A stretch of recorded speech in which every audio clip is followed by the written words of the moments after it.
Kabisa. Hata mimi naweza kukubaliana na hilo, kwa sababu ukiangalia tathmini ya awali ambayo ilifanyika inaonesha kwamba hata 25% ya utekelezaji wa masharti ya mkataba wenyewe na kanuni zake za mwezi Juni mwaka jana 2025 bado hata 25% haijafikia, na haijafikia kwa sababu kadhaa. Moja ni utashi wa waliotia saini wenyewe kuto heshimu masharti yaliyomo. Lakini jambo la pili, nafikiri naweza kusema ni madhaifu ya mkataba wenyewe, kwa sababu niliwahi kupitia ule mkataba. Moja kati ya vitu ambavyo binafsi niligundua, kwanza kile kinachotajwa kama JOC kwa maana ya kamati ya usimamizi wake ni chombo ambacho ni kamati kwa ajili tu ya uangalizi, sio kumwajibisha yeyote kati ya Kongo au Rwanda ikitokea akaviolate term yoyote ile ya ule mkataba. Kwa hiyo unaweza kaona tangu kusainiwa kwake, kwa mfano mwezi Disemba, Rwanda imeendelea kuweka vikosi vyake katika eneo la mashariki mwa Kongo, haijaondosha askari wake. Lakini pia ile arming au uwezeshaji wa kifedha, wa vifaa na kadhalika, wameendelea kufanya kwa makundi yote yaliyo chini ya muungano wa AFC na M23, kwa maana hiyo M23, Twirwaneho na mengineyo. Lakini pia Kongo ndo kama hivyo anaendelea kunasibishwa na FDLR, kundi ambalo ni sehemu ya kinachoitwa masalia ya waliokuwa wapiganaji au wale waliotekeleza mauaji ya halaiki ya mwaka 94 Rwanda baada ya kifo cha Rais Habyarimana.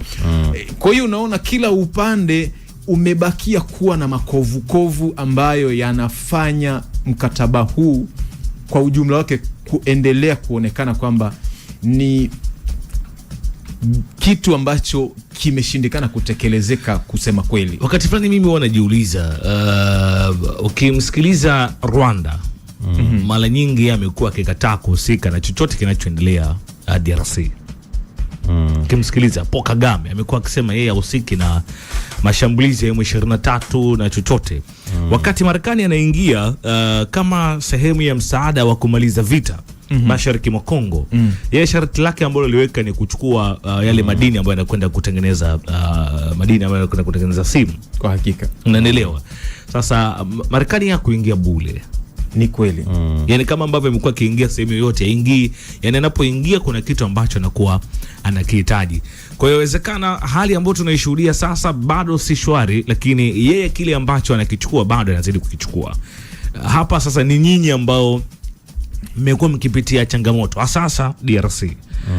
DRC sijui nini ambacho kinasababisha haya yote, kama tunashindwa kufikia mwafaka wa pamoja. Au kama yeye Rais Felix Tshisekedi pamoja na mwenzake Paul Kagame watashindwa kuzungumza pamoja. Kumbuka, yani mpaka naingia Rwanda, Afrika Mashariki wameshindwa. SADC walishindwa. SADC wameshindwa. Hata ujumbe wa Umoja wa Mataifa ambao mpaka sasa hivi bado uko Kongo, MONUSCO, umeshindwa. Na wanajeshi wako pale kila siku nazidi kupunguzwa. Lakini tunazidi kushuhudia hali si shwari ya mambo katika kule mashariki ya Kongo. Wanazidi kuumia ni raia. Kabla ya kutiwa saini makubaliano haya ya 13 kulisha kuwa na mikataba 12 katika kipindi hiki cha miaka 30 ya vita hii inayopigana katika mikoa hii mitatu ya mashariki mwa Kongo, na mikataba yote imeshindikana kutekelezwa.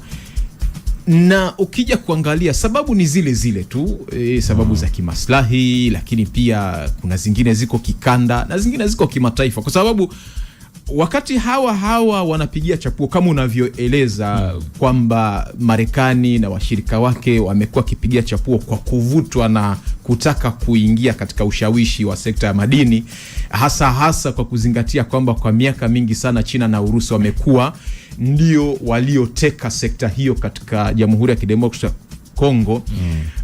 Kuna upande mwingine pia baadhi ya mataifa haya wa ukweli kwamba yamekuwa yakinufaika na hiki ambacho kinaendelea Jamhuri ya Kidemokrasia Kongo, hasa kupitia makundi haya waasi, kwa sababu wanapopigana wanateka maeneo ambako shughuli za uchimbaji zinafanyika, na yale madini yanapochukuliwa katika maeneo yale hayauzwi katika utaratibu ule wa soko uliozoeleka kwa viwango na kanuni za nchi, kikanda na hata kimataifa. Na ndio maana unaona Rwanda haina mgodi wowote wa dhahabu, lakini inachakata dhahabu. Na utakumbuka kwa mfano hatua ya juzi, kiwanda cha Gasabo Gold Refinery kimewekewa vikwazo na serikali ya Marekani, kama ambavyo maafisa kadhaa waandamizi katika jeshi la RDF waliwekewa vikwazo kwa sababu ya kujifungamanisha na hii biashara haramu ya utoroshaji wa madini haya yenye thamani kubwa. Kwa hiyo kuna sababu, na haya madini, nitaka kusema kwamba haya madini kwa kiasi kikubwa sana final destination yake huwa ni kwenye mataifa haya ya ulimwengu wa kwanza ambayo yamepiga hatua kiteknolojia. Kwa hiyo kwa upande mmoja mataifa haya makubwa yanasimama kama mediators, kama wasuluhishi wa mgogoro, kwa mfano alivyo Marekani alivyosimamia mchakato wa Doha mwezi Juni na mchakato huu wa Washington mwezi wa 12 mwaka jana. Lakini wakati huo wanakula pia na makundi ya waasi zaidi ya 120 yaliyoko katika eneo hilo kupitia biashara haramu ya madini yanayotoka katika migodi ile ambayo wanadhibiti.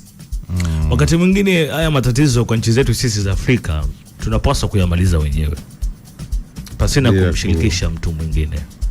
Chochote kile ambacho kinatokea baina yetu sisi, kwa sababu sisi ndio wenye kujua historia ya hiki ambacho tunakipigania. Sisi wenyewe pia tuaminiane. Sasa kama hatuaminiani, kwa sababu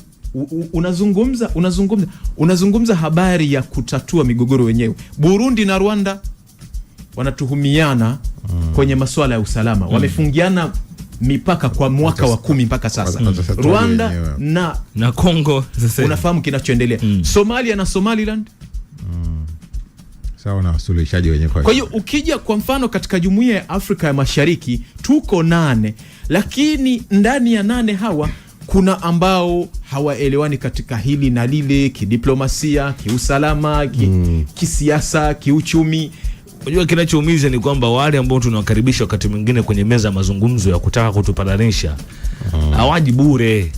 Yaani unaondoka tena rasilimali zetu. Kama Trump alisema tunasaini hapa lakini madini fresh. Exaudi wiki moja iliyopita tuliwahi kuzungumza hapa kwamba dunia ya sasa hakuna mtu ana kitu cha bure bwana. Unakuta nchi kila mtu anatafuta ushirika wa kimkakati. Kila unakuta ndo yale. Hata Marekani kama hivi ulivyoeleza, kusudi ni yeye kufanikisha kuingia katika sekta ya madini. Chukue madini yake ondoka.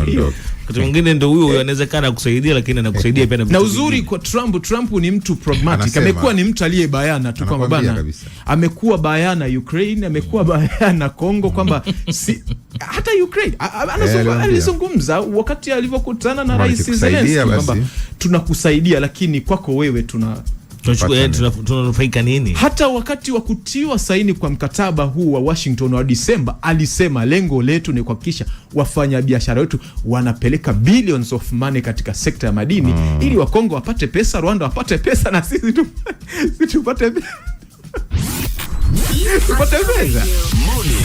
Sio swala la kwamba we're just coming there kusaidia tu.